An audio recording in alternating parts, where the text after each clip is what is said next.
This episode is brought to you by Progressive Insurance. Do you ever find yourself playing the budgeting game? Well, with the Name Your Price tool from Progressive, you can find options that fit your budget and potentially lower your bills. Try it at progressive.com. Progressive Casualty Insurance Company and Affiliates. Price and coverage match limited by state law. Not available in all states.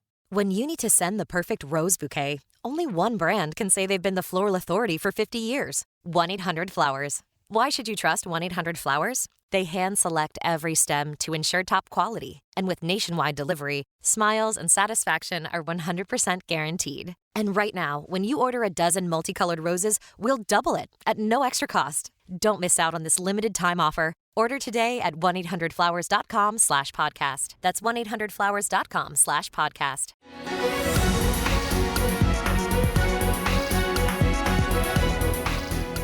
Hello, I'm Kelly Sadler, the commentary editor at the Washington Times, and this is Politically Unstable. Today, we're joined by Michael Lucci. He is the founder, CEO, and chairman of State Armor, and we're going to talk all things data centers.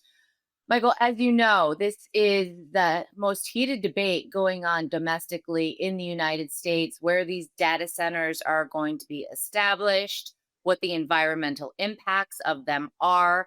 A lot of towns and states don't want them. We saw Kathy Hochul ban basically for a year all data center construction as her team sorts through the information and misinformation. I know your group has done a lot of work on actually foreign adversaries like China, getting on social media, spreading in misinformation, using environmental groups as fronts, as covers, to make people scared of data center development. So can you talk to me about some of your findings and what you're witnessing out there in this debate?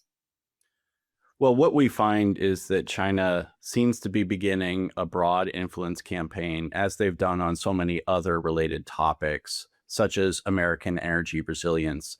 So I'll give you a couple examples. OpenAI, the artificial intelligence company, says that Chinese corporate interests have been using their tool, their artificial intelligence tool, to develop campaigns to oppose data center construction in the United States and to oppose some kind of related issues as well.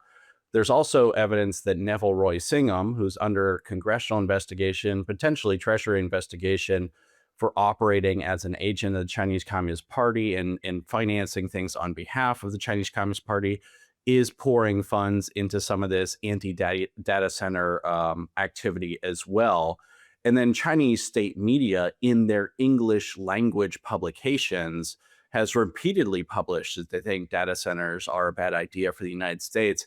And I want to make clear on that last point, Chinese state media is not, obviously Americans aren't going to trust Chinese state media as a source, but what they're actually doing is Chinese state media signals in the English language to affiliates and organizations that work on their behalf in the United States. And they're basically saying, these are the talking points that we're going to use against data centers in the United States. So we've seen at least those three vectors of the Chinese Communist Party trying to influence this debate within the United States. And furthermore, this is part and parcel of what they do. They've done it to the American energy sector. They do it to our industrial economy. They don't want us to have those things that are necessary to, one, win wars, but two, be really economically independent from the Chinese Communist Party itself. So they do this across other sectors of the economy. They have in the past. Energy is a big, obvious one. So this is just the Chinese Communist Party doing what the Chinese Communist Party does, which is to try to damage the United States industrial economy and artificial intelligence build out. So what are the most common narratives coming from the CCP so that, our viewers and readers can decipher, well, this is the line of the Chinese Communist Party. This is not real. The common narratives, what they like to do is to inflame debates that are already occurring. So they talk about water a lot, right? Mhm. And there's a lot of information about how much water might or might not impact the communities. So they talk about water a lot for sure. They also talk about electricity rates going up as well. And so a lot of these things are unverified that it's going to come out how the Chinese Communist Party has says.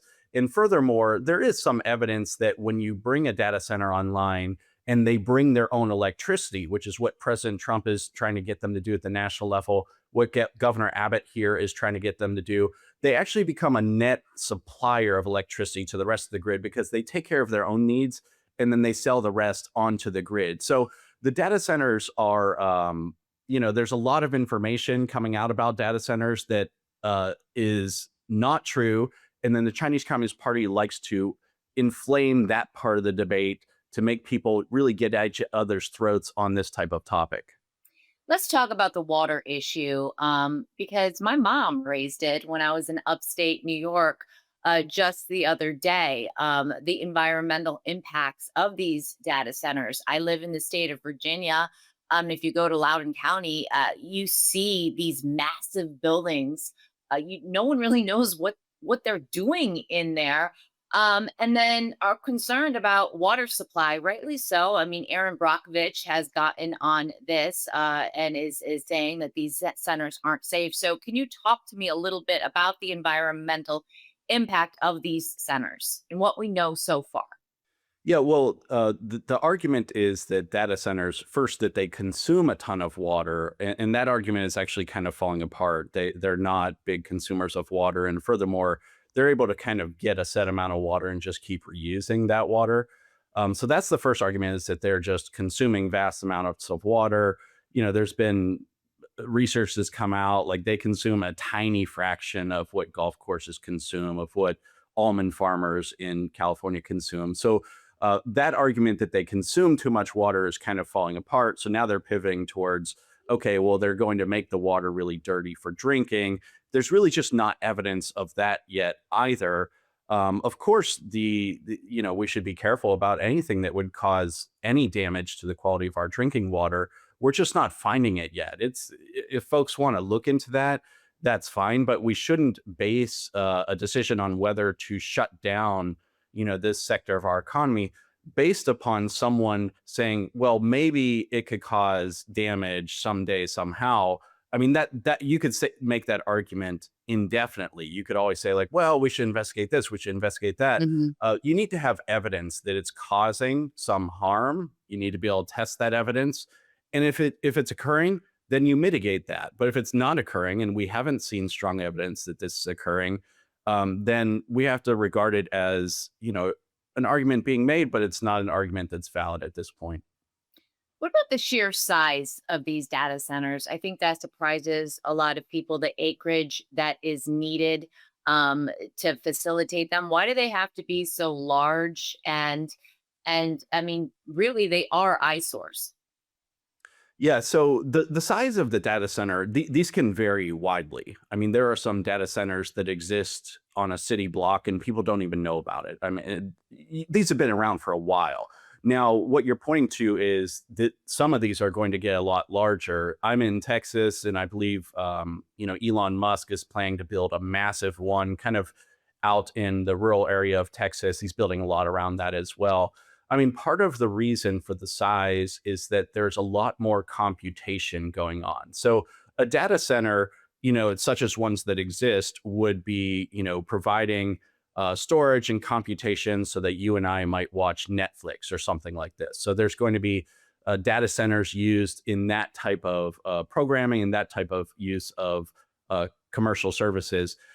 Artificial intelligence will significantly increase the amount of computation that is needed and the amount of storage that's needed as well. So that's why you're starting to see larger versions of this. Is there's just more computation going on, more calculation going on, because artificial intelligence is giving us tools to solve vastly larger problems. So they're no longer solving the problem of how do they get sort of steady streaming to you and I? That's one problem to figure out.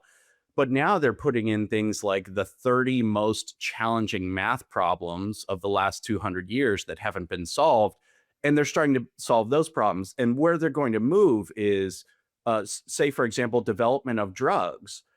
There's all sorts of ways that we can develop drugs in kind of a slower way. You could feed a lot of that data into an artificial intelligence tool, and we hope that it's going to be able to knock out, billions or even trillions of calculations, and then say, hey, these are three options to go to figure out that disease. So we're solving new and larger problems, problems that could change the course of humanity with artificial intelligence tools. That requires more computation or calculation, basically. And then, so you take the step back. That's why you're ending up with some of these data centers being a lot larger than the ones that, say, provide us streaming services or anything else that we rely on data centers for right now. Now, you previously brought this up, but a lot of people are concerned about the grid. And that when these data centers hook up to the grid, our power, our electricity bills are going to go up for everyone living in that community. We know that the president signed an executive order last month or a few weeks ago saying that, when these AI centers are being developed, they will then supplement or provide their own energy, either by building it new or adding it to the existing grid. How will this work out in reality? And have these companies pledged to do this? We know some have, but it's not nationwide yet. Right. So this does depend upon enforcement. You've seen that action from President Trump. And President Trump also convened the hyperscalers months ago and said, hey, this is basically the way we're going to do this. Of course, there needs to be enforcement. And what that's beginning to look like in the state of Texas, as one example. And I mention it because I live here, but also because a huge amount of the data centers are targeting Texas, is the governor is saying that through our regulatory powers, we're going to set certain standards. And one is bring your own electricity. There's another one about their use of water and how they need to minimize that and just recycle and reuse the water footprint that they would already have. And so what this would look like is you would have, a data center facility, and they would be throwing up their own nat gas turbines. They would be throwing up solar. In some cases, they want to use solar because that's a little bit faster for them to get this stuff online. In Western Texas, we've seen one example. I believe it was Microsoft or OpenAI, who obviously they have a business relationship, made a big announcement with one of the major oil and gas producers. It might have been Chevron or it might have been ExxonMobil. And so basically, they're going to be taking nat gas out of West Texas oil fields where we otherwise might just flare it off in Texas, depending on what the infrastructure looks like. They're going to take that nat gas and they're going to channel it into nat gas turbines to power their artificial intelligence center that's going to be out there near the oil fields in Western Texas. So what that actually should look like in effect is, if this is done correctly, I'm a data center, I'm bringing all of my own electricity. There will be times when I'm not using all of my own electricity, and so that I'm going to sell onto the grid. That's basic supply and demand. I am a net increase of supply to the demand.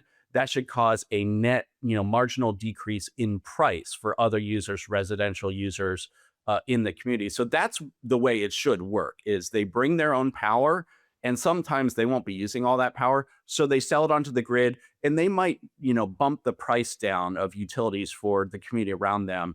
That's the goal. I think that there needs to be good, strong enforcement to make sure that that happens. There is also evidence of some just like hooking up to the grid and pulling off the grid. And so they are a net drain of electricity. That's not the way to do this. That will obviously cause resentment and blowback with local communities. Yes, but there is no federal, there is no national legislation pertaining to this. I mean, this is going to be done on a state by state basis. Right now, that's what it looks like. Texas is unique because Texas has its own energy grid that is separate from the country. So Texas has the power to impose these requirements. Other states will have to look at what they can do. In most states, they should be able to say, I mean, it could be a form of business licensing or business regulation. Will allow you to do this data center. You have to provably show you're bringing all of your own power, and ideally that you would sell some power onto the grid that's excess, that's beyond what you're using in your data center. So my understanding is right now it will fall to states to regulate this, that they should do that. If the federal government can impose it as well, then that's easier for everyone. I think that would require authorizing legislation to do so. Let's bring this back to China because the most common argument we hear for people that are for data center development is AI is the future, and if we don't win it, China will. Um, Talk to me about where China is at in AI development and what that statement actually means. If China does actually beat us in AI development, what will that mean to the average everyday American? Because I think people, you were defining what AI is going to do and some of the possibilities in terms of drug development, curing uncurable diseases right now, but kind of explain that because as a talking point, I don't know if it really resonates. I want to get a kind of deeper into why it matters. So at the high level, it's exactly what you said. The leaders of China and the leaders of the United States for about the past 8 to 10 years have been echoing what you've said. This is the cutting edge of the future economy. Whoever wins in this sector is going to win the economy of the 21st century. For us as Americans, we've had the luxury of inheriting the dominant economy of the world. We've had the largest economy in the world since about 1870. We've had the largest industrial base since about the same time. And we've kind of been this uncontested economic powerhouse that has always been much larger than everyone around us and even everyone who would contest us. Nazi Germany had a smaller economy than us by a significant amount. The Soviet Union did as well. The Japanese during World War II did as well. The Chinese Communist Party is the first real power that's contesting America on the economic front in terms of size and scale, but then also in terms of advanced technology, like what we're talking about here. Right now, the United States is still largely independent on a lot of factors that we use for our everyday economy, but already because of Chinese really industrial policy, we rely upon them for generic drugs today. They can turn that switch off today. I'm not saying they're about to do this, but they could cause millions of deaths over the next couple months if they would simply turn off the generic drug supply chain that in the key components that go into that, if they turn that off to the United States. So that's an extraordinary amount of leverage they have over us. We already saw more publicly that they control rare earth minerals. And so President Trump and the leader of China went back and forth on that. What they could actually shut down the auto sector in the United States if they cut off all rare earths to the United States, and not just the auto sector, a lot of high technology. That's why the United States is running Pax Silica, which is this really rapid process to get our own rare earth supply chain. So that's where we are today, is China could turn off our drug supply chain. They could turn off our industrial and high tech supply chain today before artificial intelligence. If they were to dominate in this sector, what I'm telling you about drug inputs and what I'm telling you about rare earths will spread to larger and larger parts of our economy where we will depend on them for the essentials of everyday life. And in a sense, like I'm saying that that's already true, and it is. We have to get off that existing dependence and make sure that no new dependence comes online. So if they are the ones who are producing all the most important drugs, they will determine whether our hospitals get those drugs or whether people that really kowtow, that bend the knee to communist China are the ones who get those drugs. That would have knock-on effects. And again, it's hard for Americans to imagine this because we've been so dominant for so long. What would it mean if there was a more dominant country that is run by open communists who openly want to destroy the United States? They've said this in their own publications. What would it mean if they control the key parts that we need for everyday life and for advanced technologies? I mean, our position in the world would, degrade more and more and more every year. They would build a global economy that essentially excludes us. And these key things that we need, such as generic pharmaceuticals today, such as rare earths to go into cars, to go into smartphones, to go into everything else, will be had or not had at the whims of the Chinese Communist Party. So what you would end up with is a whole cadre of American leaders who basically learned the bend the knee to communist China so that we could get what we want. Because if you're not a leader who would do that, then they're not going to give us the things that we need. If you are a leader who would do that, they'll say, okay, we like these American leaders. We will sell them these critical inputs for their economy. They're trying to do this to Japan right now. They've cut off Japan from rare earths right now because they don't like the leader there. They want to change the leader there. So scale that across our entire politics, scale that across our entire economy, and we would be in a very dark place. Furthermore, the artificial intelligence tools that you would use, if they are controlled by communist China, good luck getting the truth out of them. We've already seen evidence that their tools will not talk to you about those things that are sensitive to the Chinese Communist Party, such as Tiananmen Square, such as Tibet, such as Taiwan, such as their massacre of the Uyghurs, which the United States government has determined to be a genocide. You won't be able to find anything that they don't want you to find. If you think that American censorship was bad, 21, 22, 23, and I think it was horrible, I mean, that would be, table stakes for use of artificial intelligence tools. And the last thing I would add is these tools, which are used to build software, to build machinery, to build equipment, we've already seen evidence. There's been a Booz Allen, this is a consulting firm, there's been a Booz Allen study that shows the Chinese Communist Party artificial intelligence tools give you worse code if the tool believes that you are tied to the United States government or important parts of the United States economy. So they would write backdoors into the code that we use to develop, machinery tools, software, or whatever it is, so that they could just turn things off whenever they want. Again, they're already doing this in some ways that we need to cut off. This would give them scale to be able to, flip a switch on our entire economy whenever they want, if they didn't like what we were doing. So where are we vis-a-vis China in AI development right now?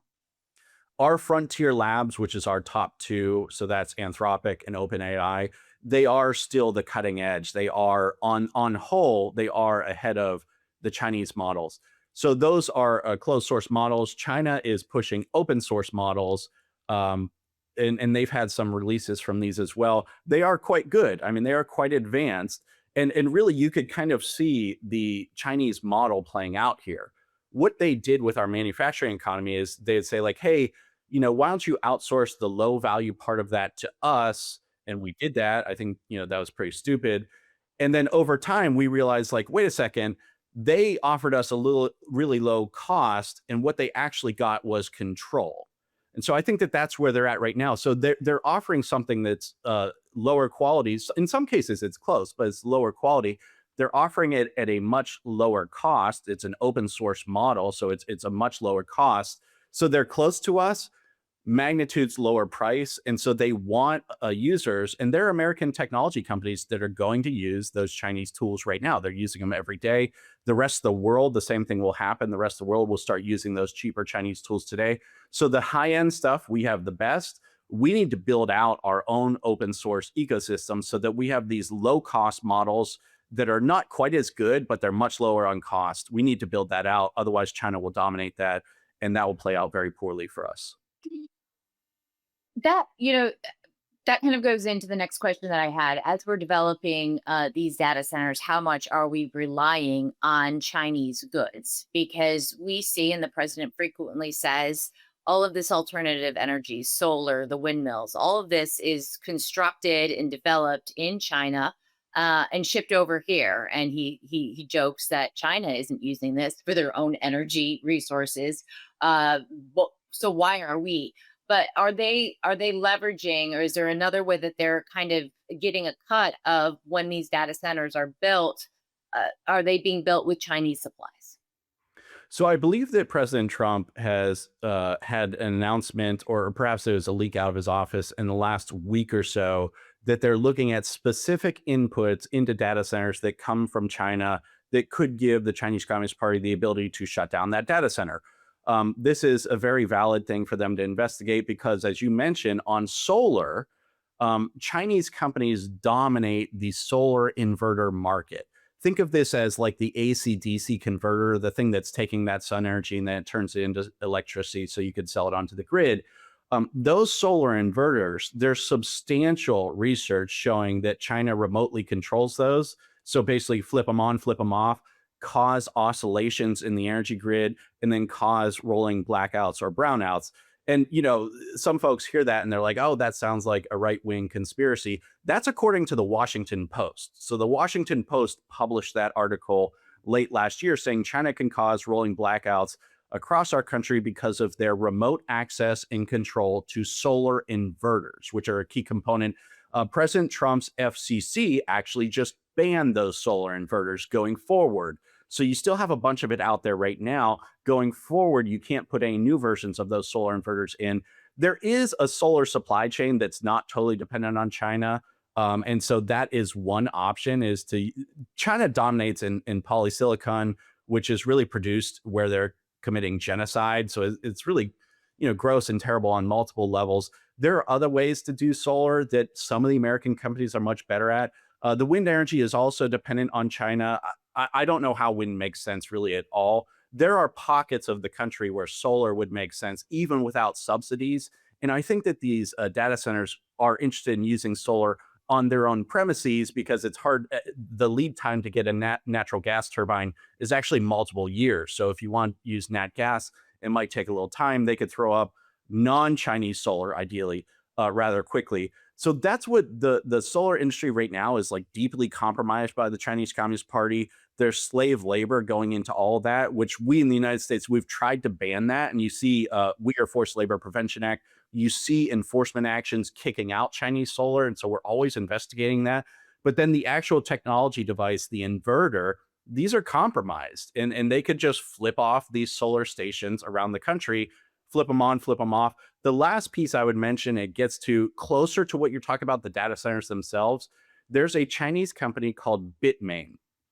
They produce machines for cryptocurrency mining. These same machines are useful and they're kind of dual applicable for doing computation related to data centers. There's a Senate intelligence report, United States Senate intelligence report, and there have been some DHS leaks that these are also remotely accessible by the Chinese Communist Party, these crypto miners that could do other data processing. And so one of these facilities that runs these Chinese crypto miners, they can ramp up to pull as much electricity as an entire steel mill, and they can do that in about 3 seconds. And then they can ramp right back down. And so again, this can cause extraordinary oscillations on the grid, which can destabilize the grid, which can lead to some very negative outcomes. So there are all these inputs, the data processors themselves that might come from Bitmain, the solar inverters that are part of solar power that are controlled remotely by the Chinese Communist Party. That stuff cannot be anywhere near data centers. Whether or not you use solar, whether or not you use gas, you can't be putting stuff in that they could switch on and off. Unfortunately, we have a grid today that's full of stuff, whether it's the Chinese crypto miners or the Chinese solar inverters, that they can switch on and off today. Well, that's scary, Michael. I mean, that is very scary. And we know that if these AI data centers come into a town and they're building off an existing grid, and if that existing grid is already compromised, it's like the dominoes falling. Uh, what needs to be done on a national level, either through legislation, to ensure that our grid is protected, that these data centers that are being built are safe and not reliant on Chinese technology, and that the communities thrive? Because I think overall there's just a lot of concerns with those three issues, and there doesn't seem to be the law hasn't caught up with the technology yet. Yeah, so at a high level, two things. First, Chinese network technologies, and by that I just mean technologies that connect to the internet or connect to Internet of Things, they cannot go into our critical infrastructure at all. Like, this is a total disaster where we're at right now, where we have Chinese cameras. Our national labs have testified in Congress. Lawrence Livermore National Laboratory has said just having a Chinese camera on your power station lets them turn it off, right? So this is insane. Their cameras, their battery systems, their data mining systems, their solar inverters cannot be in any of our critical infrastructure. That needs to stop. President Trump and the FCC have taken a lot of actions in that effect. There should be legislation that more broadly just ends this. So Chinese network technologies, and by that I just mean technologies that China's army can, access from Beijing and turn off over here, those cannot go into our grid anymore. They can't go into our power stations. It's really completely stupid that we've allowed this to happen up to this point. And so everything I would say on our infrastructure and our key assets, of course, that would apply to data centers. None of those Chinese technologies, if it's a piece of steel, that's one thing. If it's anything that connects to the internet, it cannot come from China at all. It cannot contain their chips that they can remotely access and control. In terms of what data centers need to do their communities, I think that this is really the key part. If I was running a data center, I would say, here's what I'm bringing to your community: lower property taxes, lower utility rates, and here's how I'm going to do that. And actually sketch out a plan of, if these are economically valuable, then they will throw off a lot of property tax, and net, that should be used to lower the property taxes of the communities that are, especially the ones that are nearby to the data centers. The exact same thing with the utilities. If I'm a data center and I'm bringing my own, nat gas or my own solar or whatever I'm using to power myself, I should pledge that I'm going to lower your utilities, and I'm going to show evidence. Today I used 100 units of electricity and I sold 50 onto the grid. Tomorrow I used 200 and I sold 100 onto the grid. So become a net supplier of property taxes. So you're lowering the property taxes of your community, and become a net supplier of electricity. So you're lowering the utility rates of your community, and do not use any Chinese technologies to get there. Those are the key parts. Lower the cost for any community nearby you, and don't bring any problems that are controlled by the Chinese Communist Party. Because if you violate any of those two pillars, communities have a real reason to say, we don't necessarily want you to be here. All right. Michael Lucci, thank you so much for joining me today. This was incredibly informative, and we'll have you back because this debate is just ramping up. And it is the future, and there are people that are concerned, and there'll be new developments as these data centers are built and AI becomes,